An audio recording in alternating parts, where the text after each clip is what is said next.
पंडित धीरेन्द्र कृष्ण शास्त्री के शिवाजी महाराज को लेकर दिए गए कथित विवादित टिप्पणी पर माफ़ी मांगने के बाद नागपुर में संभाजी ब्रिगेड ने मांग की है कि धीरेन्द्र शास्त्री के खिलाफ सरकार कार्रवाई करे।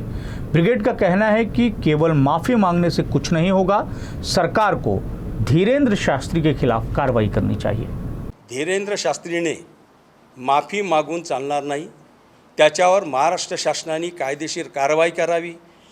त्यांनी कोणता संदर्भ घेतलेला आहे, कोणत्या पुराव्याच्या आधारावर हे स्टेटमेंट केलेलं आहे याचं त्यांनी आम्हाला प्रूफ द्यावं, किंवा जर त्यांना आमच्यासोबत चर्चा करायची असेल तर आम्ही त्यांच्यासोबत चर्चा करायला तयार आहोत।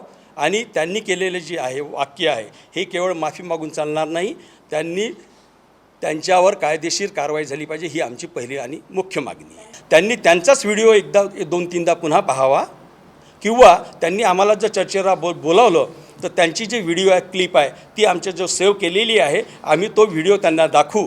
त्याच्यासोबत काही पत्रकार लोक असतील, काही या शहरातील सन्माननीय व्यक्ती असतील, अशा लोकांच्या समोर आम्ही त्यांनी काय म्हटलेलं ते ती क्लिप दाखवावी।